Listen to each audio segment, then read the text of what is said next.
Story 1. As someone who has lost my grandparents, my parents, my aunt, and worst of all, my daughter, I don't fear death.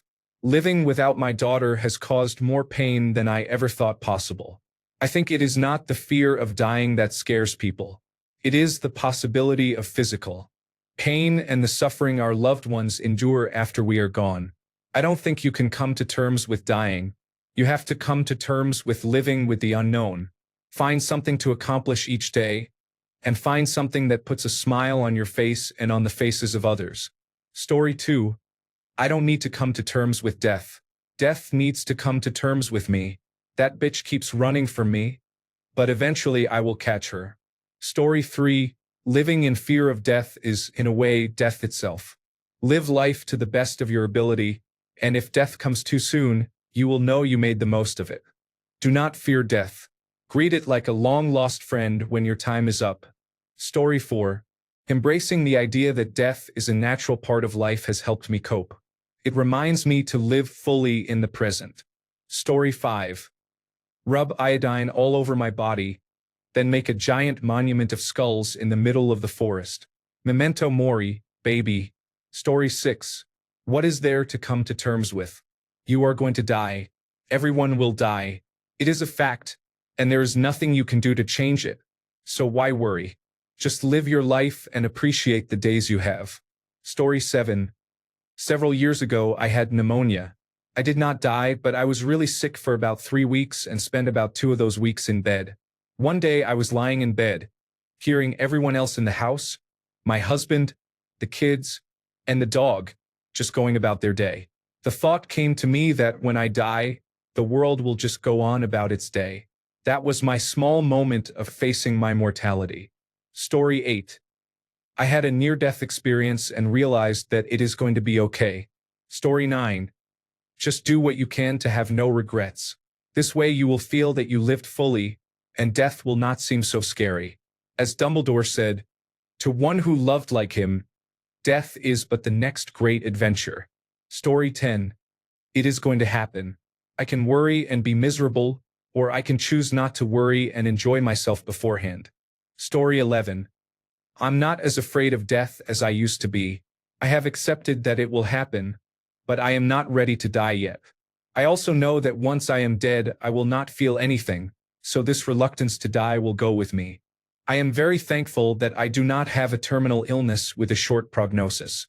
I have made significant lifestyle changes to stay healthy as long as possible. I want to enjoy my days when I am old and then pass peacefully. I would not stub my toe on purpose, but when it happens my body handles the pain. In the same way my body will handle death. It may be an odd comparison, but it makes the point. Despite all my efforts, something could still happen at any time. I try to be careful and avoid risky situations. For example, I swallow my road rage and do not pick fights. But if something does happen, so be it. All I can do is try my best and enjoy everything I have each day. And that is what I do. Life is great. I love waking up. I love my work, my family and friends, my hobbies and learning. I also enjoy eating healthy food and sleeping. Why do a disservice to your life by letting the fear of death take over? It will happen, but it is not happening right now. Story 12. Death is the absence of pain. I look forward to it. Each day I find a way to contribute to something outside myself. If I find even one thing, it makes the pain of living worth enduring one more day. At some point, I will either be incapable of contributing or unwilling to do so. When that day comes, I hope I have the ability to punch my own ticket rather than rot away waiting for the inevitable. Story 13. By coming to terms with life, you realize death is easy. Life is what is truly hard. You are alive right now, and that is a huge accomplishment. Waking up today should be enough for you to live each moment like it is your last. Those who live in fear of death are not really living at all. Fear prevents you from taking risks, and risk is necessary for growth. My sincere advice: do not think so deeply about life and death. Focus on the present. Master Oogway said it best. Quit, don't quit. Noodles, don't noodles. You are too concerned with what was and what will be. There is a saying, yesterday is history, tomorrow is a mystery, but today is a gift. That is why it is called the present. To accept death is to accept life. To reject death is to reject the opportunity to live. Story 14. Seeing that most people report overwhelming peace beforehand kinda calms me. What is left now is to enjoy life and pursue my goals. I am not sure how likely I am to achieve them. Story 15. To die, you must live. To die and be missed means you did all right. Story 16. There is literally nothing you can do about it. So just live your life. Worrying will not make you live longer. Story 17. Death is the only constant. It's going to happen one way or another to all of us. The best you can do is try to live a life you're happy with and leave fond memories for those left behind until it's your turn. At least that's my take on it. Story 18. You do not. You just take each day at a time and hope the pain passes. Story 19.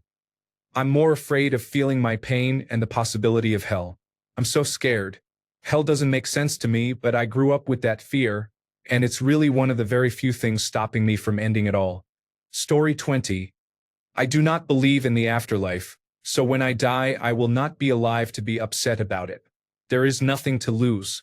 Story 21. We usually meet for a quick lunch. Occasionally, we play board games. If it is especially serious, we will have dinner and drinks. Story 22. Live my life like I'll die tonight. Dream like I'll live forever. Story 23.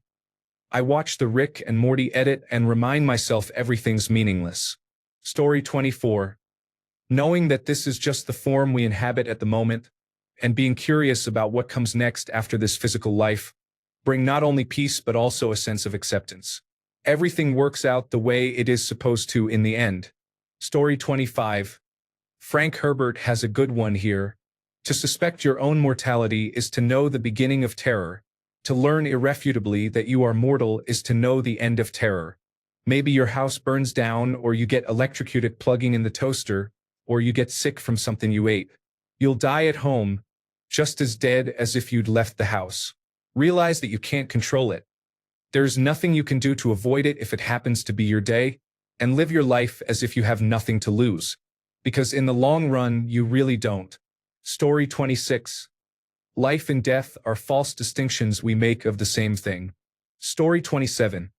I must admit Schuldener's voice did not appeal to me the first time I heard the band, but I got used to it, and now I honestly love death.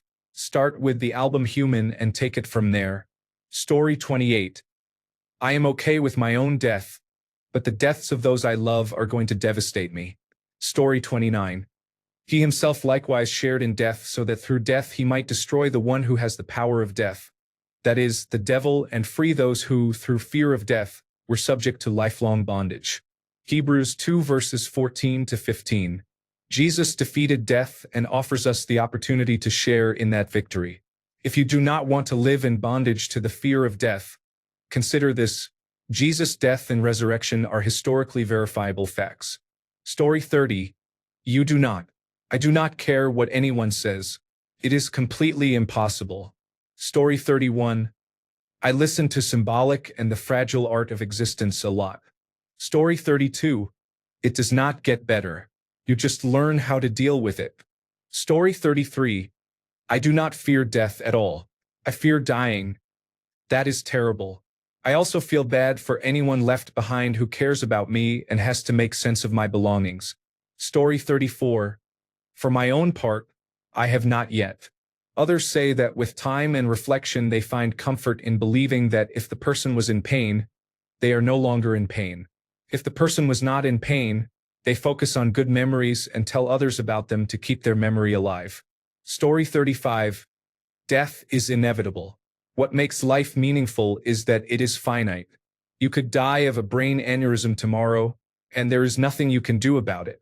When it is your time, you cannot change it. Live your life to the fullest. Do something meaningful that brings you joy every day. Love yourself and others fully. Otherwise, what was the point? Story 36. I don't want to die anytime soon, but I don't worry about it. Story 37. It does not matter. It will happen whatever you decide to think about it. Story 38. Dealing with the concept of death has changed how I see things. Instead of fixating on the end, I try to concentrate on the story that is unfolding now. Death is like the punctuation that gives the sentences of our lives their weight. Without it, everything would blend together. Fear may still linger, but I find that gratitude begins to take its place. Story 39. You do not. Comes to terms with you when it feels like it. Story 40. I believe life is a never-ending cycle. Our energy or spirit transitions to a new timeline, dimension, or reality. When my son and his mother passed away, I believe they woke up in a different timeline, thinking their death was just a bad dream. Story 41. Assuming you are not religious, you are not conscious when you die and you will not observe anything. Do you remember the billions of years before your birth? That was a long time, yet it passed in an instant before your first memory. Story 42. I met death and he is not that bad. You just have to get used to him. He is more like a doorman than a destination or an all-consuming shapeless force. He stands at the doorway between life and the afterlife and helps you step through. What awaits on the other side depends on your beliefs, but you do not need to fear the doorman. I believe what waits is a final rest, a sleep that never ends, dreamless and peaceful. Death is simply there to hold the door open for you, regardless of what is on the other side. He will always be waiting, not in a creepy way, but with care and affection, as if you are returning home to the earth from which you came. Live your life well, and do not let the fear of dying prevent you from living. Story 43. Cancer helped quite a bit in that regard. There is nothing like pondering your own mortality around the clock and then receiving a second chance. I also took a large dose of mushrooms, but the pondering mattered most. Story 44. My best friend died 21 years ago. My son died 15 years ago. My wife died 8 years ago. Death is an old friend. He and I have an understanding. He does not take me and I do not take him. Story 45. Accept it with open arms. Everyone will die at some point, so make the most of your life and enjoy it. Story 46. Still dealing with it. I lost my wife 15 months ago. I had a mental breakdown in October and took a month off to focus on my mental health. I just had another one this past Friday, triggered by a few things. Mainly, I just passed what would have been our 20th anniversary. I'm taking a little more time off and returning to therapy. I am going to start eye movement desensitization and reprocessing because my therapist believes I have post-traumatic stress disorder from the experience. I saw her collapse from blood clots that caused a massive heart attack and performed cardiopulmonary resuscitation until the paramedics arrived. If I find out how, I'll let you know. Story 47. Every joint in my body aches. I never have a moment of relief. I've been through a lot in life. I'm tired, boss. I no longer have the emotional bandwidth to care about death. I don't want to die, but I also don't care. A break would be nice. Anyway, back to watching nature documentaries while high and cuddling with my pups. Story 48. By having a great outlook on life, for example, Richard Dawkins' talk, we are going to die. Also, philosophy, especially Stoicism, including the ideas of amor fati and memento mori. Story 49. Loudly, with lots of profanity, I imagine. Do you mean your own death or the death of someone close to you? I feel kind of bad because I suspect you may be going through something. A serious answer. When it comes to the death of someone else, there are many ways to experience it, and it depends on the person. Consider whether they were content, whether they died happy or peacefully, and whether they lived a full life before passing. These can be small consolations in the face of the most unfortunate but unavoidable part of living. My father was exhausted by life at the end. He did not have much enthusiasm for anything anymore, despite being a man full of vigor throughout my childhood. He said he felt ready to go and that he had raised his children to be thoughtful, strong, and self-reliant. I still think of him whenever I face a situation where I could use a non-judgmental voice of reason. I could always count on him. He seemed to feel his life was complete, and after his diagnosis, waiting for death while going through the motions of day-to-day life was all that was left. Your own death is harder for me to speak about. Try to think of the ways you have made the world better by being part of it, and of the people who will remember you. That is the best advice I can give, speaking from someone who has faced death once. not as a long-term terminal diagnosis, but as a sudden near-death experience. Many people believe in an afterlife, but even if you do not, something of each person remains in the things they taught and shared. Their humanity lives on in others' personalities, regardless of belief in life after death. If you have time and energy, try to do meaningful things for others. I believe this brings some peace and gratification as you wait to see what lies beyond. This applies to everyone. Do something good for someone else every day. If you already do, do more. You may also be closer to answering the oldest human question: what happens next? Story 50. Based on your replies, it seems like you are going through an existential crisis. My recommendation is to talk to people in real life about this. Family, a friend, or a therapist, it does not matter who. Just talk to someone.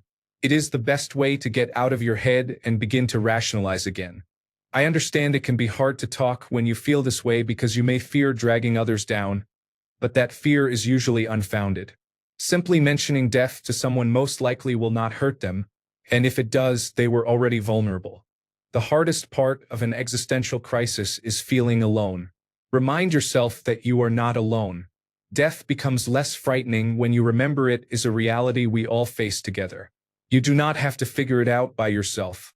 Story 51. Death controls the terms. I accept them. I live in the present until death becomes the present.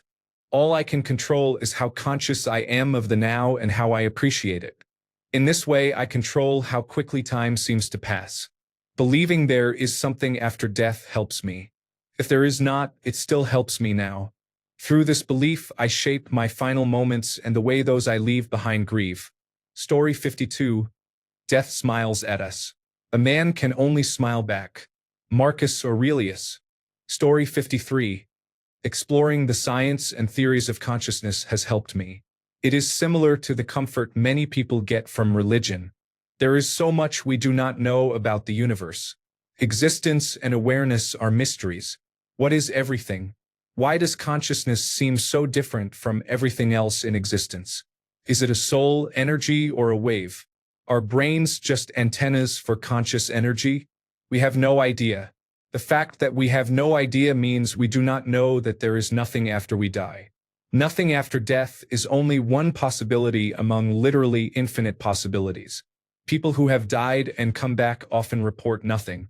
Of course, they might say that their memories are stored in their brains, not in consciousness.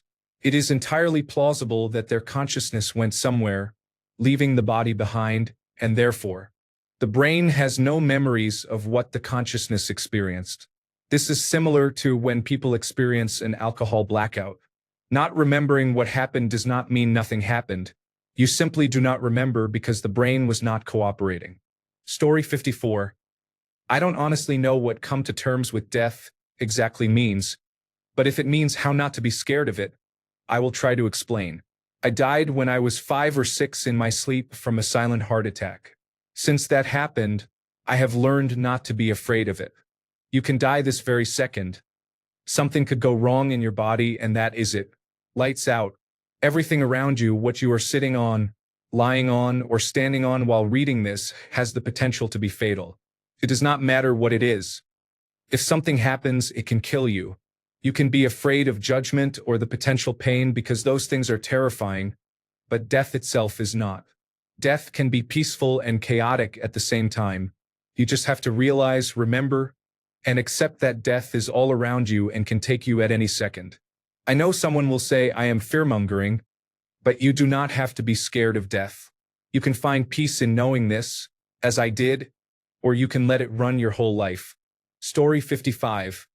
After multiple near-death experiences and high-risk surgeries, I have come to accept it. If it happens, it happens.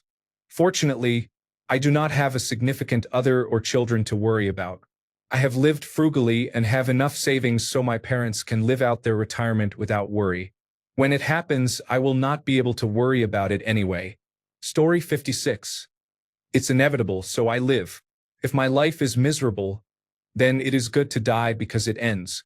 If my life is good, then it is right that my death makes space for other life and that I leave my place to others. Story 57.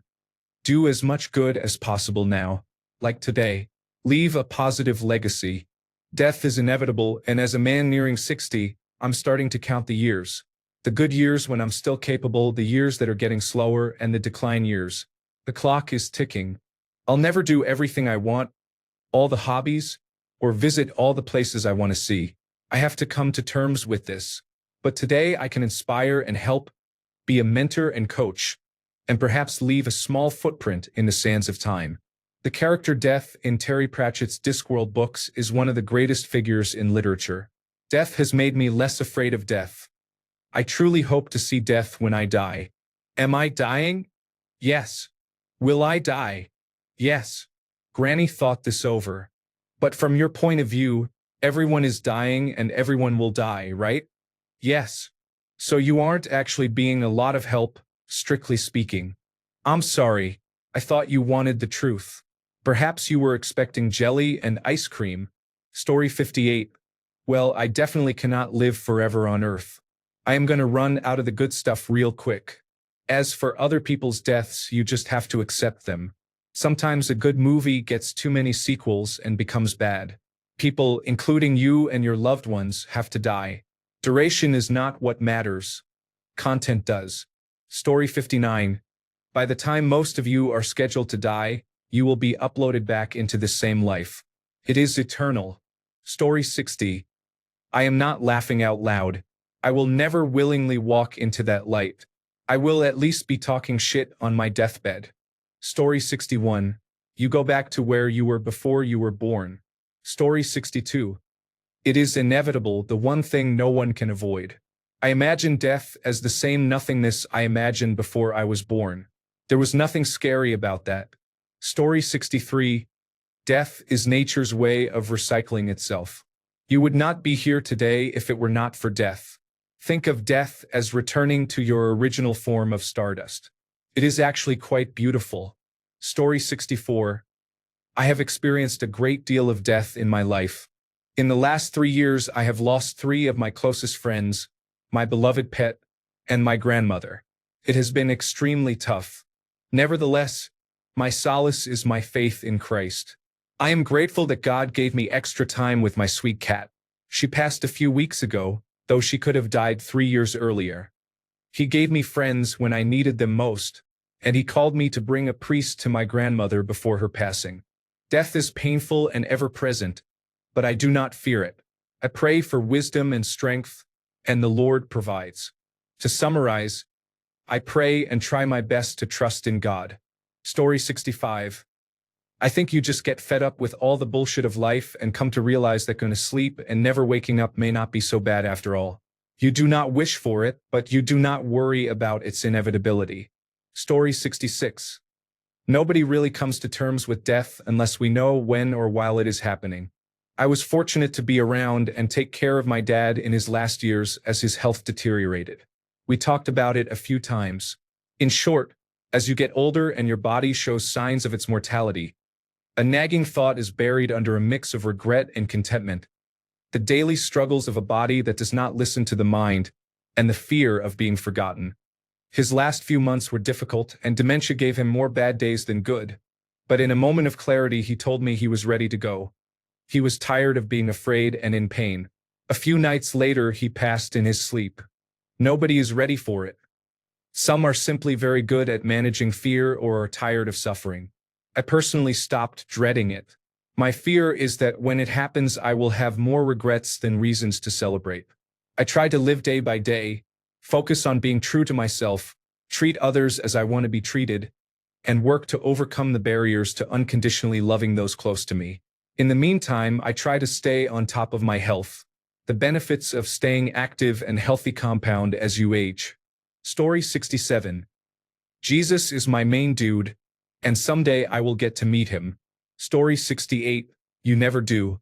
The pain fades a bit over time but can bring you to tears at any moment. You still miss the person terribly, but you somehow learn to live with it. The weirdest thing about losing someone is the expectation that the rest of the world also grinds to a halt. Of course, people expect you to get on with your life, but you are not able to, at least not immediately. Story 69. Imagine that your entire life you thought you were living one continuous life, But each night when you fell asleep, your body entered a dying state. Each night you died and were reborn. Your body transferred its memories into a new consciousness each morning. So you woke as a new individual carrying memories of the previous life. That created the feeling that your life was continuous. With that thought experiment, dying could be minimized and become as natural as falling unconscious into sleep. The loss of yourself, your life, your existence is beyond your control. So accept what nature imposes and let it happen. Story 70. It helps to remember all those who have died before us. How can it be hard or scary when everyone who has ever lived has already gone to the same place or will join soon? It is like a club or a graduation ceremony. Story 71. Don't dwell on their passing. Remember only fond memories. I truly believe no one dies until the last time someone thinks of them or mentions their name. Story 72. I am ready for it. No worries. I am medicated for anxiety. Go figure. Story 73. There isn't anything you can do about it, and worrying only stops you from enjoying what you have. I'm in my 60s, and it's definitely easier now since I did not die young. My plan is to live to 120 and see my grandchildren have grandchildren. Story 74. You do not. It is something with us every single day, so enjoy what you have. Story 75. My mother is a burial coordinator at a cemetery, and I enjoy researching the most unusual ways people have died. I laugh in the face of death. Story 76. No matter what religion, deity, or belief about the afterlife you hold, you must accept that once you die, you leave this world as you know it. This life is all you have, so I intend to spend it doing the things I enjoy. I am not afraid of death because it is certain. I am here to have fun and to help the people placed in my life. And when the universe decides my time is up, I cannot stop it. Story 77. I've lost many family members to drug overdoses, accidents, or health issues, mainly cancer. I also lost pets that were very dear to me. Growing up, I learned early that nothing lasts forever and that we should cherish the time we are given. After I lost my dad to cancer, and now as I am about to lose my dog, my best friend, I have learned that death is always a breath away. I am sad, but I have come to understand that there is no escaping it, and I had to make my peace with it. Story 78. The fear of death, for me, is rooted in a misguided feeling of selfish victimhood and false hope. That it will only affect me, so it feels unfair, and that there must be a way to escape it. Grounding yourself in the fact that everyone will die and there is no alternative reduces that feeling, since it is pointless to dwell on and only destroys the little time you have. It still returns from time to time, so there is no permanent solution, I guess. Being as pessimistic as I am about the future probably helps. I cannot see a path to a future in which I would want to be alive. Simply put, abandon all hope. We are all doomed. Story 79. I'm tired, boss. I'm physically disabled and suffer from chronic fatigue. I've been waiting for the Reaper to show up for years now, but it feels like he's on vacation, so I'm still kicking. Story 80. I know I will either meet the Creator or it will be just black. The first option is more ideal, but the latter is not a problem. Story 81. It is inevitable. Why worry about someone you cannot control? You will never know your dread because you will be dead. Life only matters because it ends. Story 82. Death smiles at us all. All a man can do is smile back. Story 83. After you're dead, you don't have to worry about it anymore. Story 84. I am grateful for my life, but it is hard work. If you have ever worked with elders, you will know that the complaint that life has been too long is far more common than the complaint that life has been too short. I will welcome the end when it comes. Story 85. I knew nothingness before my first breath, and I will know it when I take my last. The world existed long before I came and will continue long after I am gone. Everyone who has ever lived has died or will die. I have lived my life with death in the room. My brother was murdered when I was a child. I have lost all my grandparents, several aunts and uncles, and my father, and I am only 27. Perhaps I came to terms with death by facing it so often. Depending on where you look, we are surrounded by death at all times. It is part of the world we live in. You cannot fully embrace life without acknowledging the certainty of death. Life is special because it ends. Story 86. I am okay with death. I do not want it to be painful. That is all I ask. I think of death as a long nap. When I die, I do not want to be buried in a casket. I want my body used for science, and when they are done, bury me in a grave without a casket. Do not cremate me. Story 87. Play the video game Persona 3 Reload. It answers this question very well. Story 88. I don't fear death. In fact, I don't want to live past 60. If I do, I don't want anyone to miss a shot. Thanks a bunch for sticking around till the end of the video. Remember to subscribe, and until next time, stay awesome and goodbye.